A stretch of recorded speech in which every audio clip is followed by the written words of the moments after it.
From the great halls of their house, there are assembled three who hope to one day be the world's greatest driving heroes.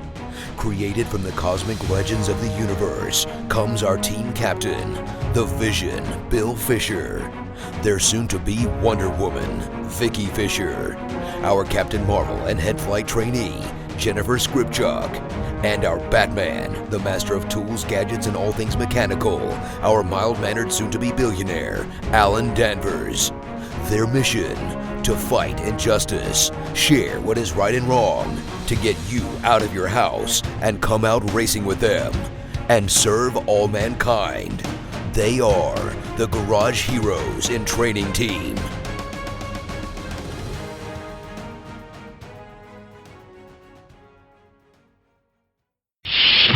Captain's Log Supplemental.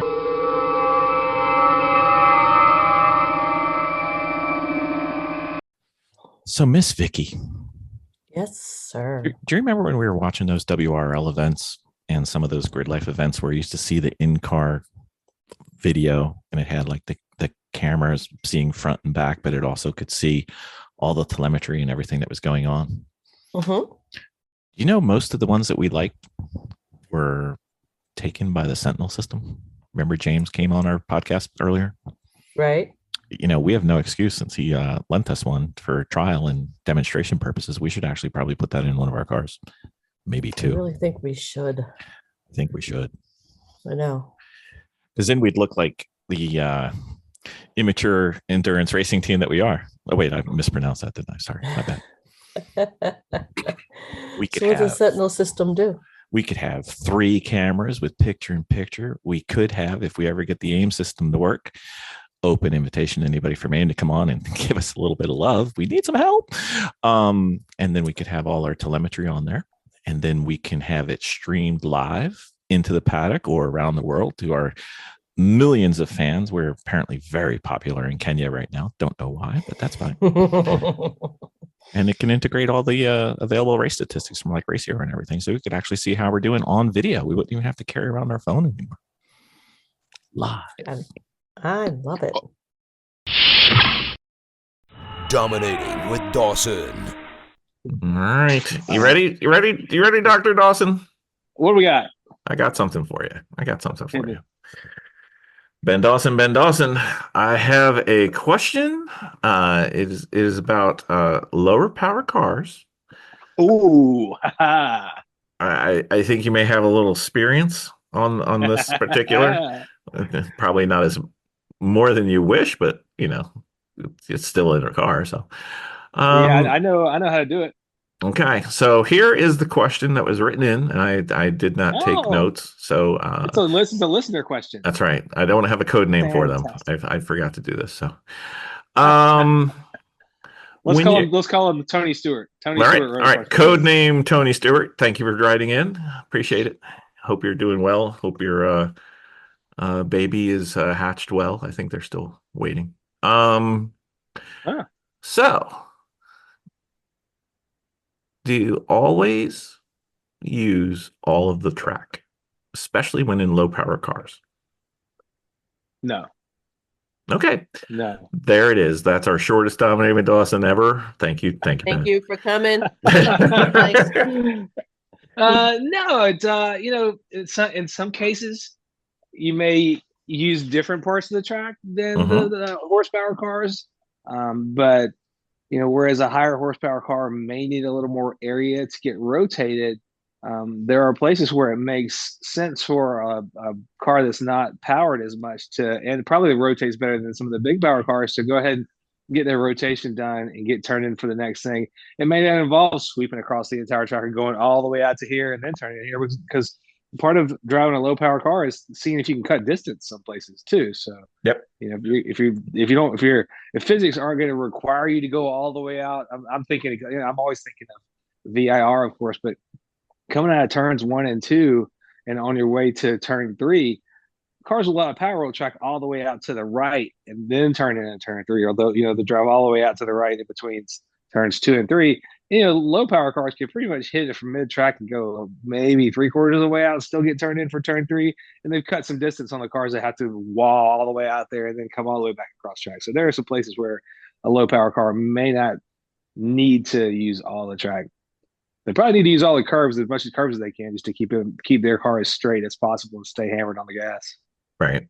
I always think of it in terms, the always or nevers are usually a poor Right. way to describe almost everything, but racing for sure, which is why Ross is so fond of his It Depends. If let's say you're just picture in your mind that you do a hairpin turn that leads into an S turn complex. If you're a low horsepower car, you may go down to, let's say it's 30 or 40 miles an hour, whatever, doesn't matter. Mm-hmm. And then you start to go through the S's. Your max speed at the end of 3 or 4 S turns is going to be significantly different than a 700 horsepower, modern Camaro, Corvette, Mustang. Choose your weapon of choice. So they may need to use all the track to stay on the track, and they may have to carry out a significant speed, but you just aren't going to get there. So if you could just go dead straight through there, you don't have to swing, because you just don't have that much momentum that requires you to go far. So shorten it. Right. Yeah, if you can use the opportunity to cut distance and it doesn't require you doing a big dramatic swing, all the way across the track, that will save you some time and help your pace. I mean, because you won't go any faster by swinging back and forth across the track, do you? Yeah, you're just going farther. You're going farther, and you're not pointing as straight as you can. It's funny. I was watching video of us racing at VIR South, and there's a section kind of in the connector part of VIR South where there was a car. I was racing this other car, and this car and I were pretty close. It took me a handful of laps to get up to him and pass him. But this car would take a really splashy, dramatic line coming. I think it was coming out of this carousel or maybe going into it, and completely unnecessary. And every time they would do it, one of the places where I would kind of catch back up to them a little bit and gain a little bit of track position. But this car would do a big, swinging exit from one side of the track fully over to the inside. And I wasn't needing to do that. I could just go ahead and get turned in without doing all that. And I was able to kind of creep up on it. That was one of the ways I was able to catch and eventually pass them. Yeah, if that extra distance isn't buying you more horsepower, not more miles per hour, don't use it. Don't do it just because, I'm supposed to go out to in to out, Miss Vicki, where are you at on this? I don't know. Okay, thanks. Hell yeah. I'm so sorry, guys. I am so exhausted. Okay. It's okay. I am just so... Appreciate your input on this topic. Thanks. I've been watching down there. Just edit that whole part out as if I wasn't even here. I'm just so tired. I'd like to introduce you to the new banana. I'd like to introduce you to the new bill. Hungry. All I do is I edit the beginning and the end, so this is not getting edited out. So no, this is part of it. This is part of the journey. This is it. She's done like documented out of the picture. I see her like disappearing. It looks like you're a cat trying to play a cat toys half the time because you got to halfway disappear from your background. I'm like, Lacey, what's going on there? I was trying to get her to wake up. It's been a long day. No, me too, buddy. Me too, pal. What are we even talking about? I forgot. Using all the track across the track. Using all the track. Vicki has come on the record officially here and said she's going to swing from tree to tree and from side to side, no matter what's required for her on track. Right? Is that what I heard you say? Do that. I know who taught you. Use the whole track. Use the whole track. Use the whole track is what they said. Yep, and use the whole track to your advantage. And they grunted when they told me. They did. How many of these? I know exactly who it was, and I know who was the instructor when we were there because I was with you. How many of these? I'm tapping the hood, the roof of the car. Did we get when we were at Gingerman, and the guys in this big I'm just gonna pick something. We're gonna go with a demon-like car. And he's just like, boop, boop, boop. And he's like, you're not using the line. And I'm like, I don't need to go out there. I don't have anything to get me out there. Because Vicki was in a Miata and I was in an 86. And we just weren't going to catch him. And we did not have the horsepower that demanded us to go swing all the way out there. We could cut the corner. It was fine. What was the significance of so does tapping on the something roof? like It's to follow me that's the code when we were during COVID, yeah, that was the signaling. They would tap the roof of their tap car. the They roof of the would car, drive which means it, get like, close and follow my get line. closer. And he's like, why weren't you going? And I'm like, because I didn't need to. I was Mhm. already at full throttle and I wasn't going any faster. And it wasn't going to help me to go use more track. If you want me to, I got a little semi-belligerent for me at a HPD. It's like, if you want me to go use that track, I can. It's going to make me slower, but I will do it for you. And he just got mad. So if you don't use the whole track, do you have a tendency to start scrubbing speed?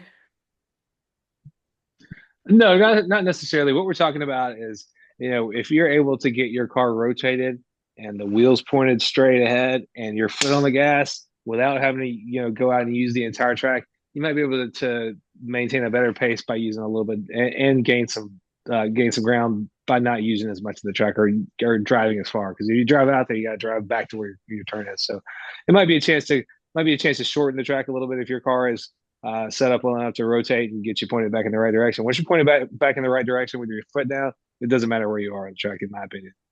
Yeah. Like if you're flat to the floor and you don't lift and you don't need to go all the way out, don't go all the way out. You just go an extra distance.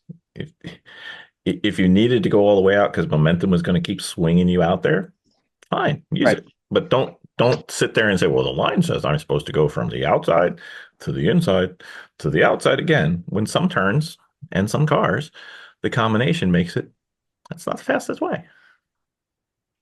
Yep. Most times it would be, but not always, not 100%. Yeah. Sometimes look for shaving a little distance. That's a great question. I'm glad somebody wrote that down. I'm glad Tony Stewart wrote that in. Great job, Tony Stewart. I hope you get faster. Hopefully he'll be faster after our dissertation on this. If you have any more questions, Mr. Stewart, please write in. Yeah, we know you're listening. Future podcast guest, hopefully. All right. Or Miss Pruitt Stewart. I think it's hyphenated. I'm not sure, but anyway. All right, very well. Thank you, Ben. Thank you. Thanks for having me.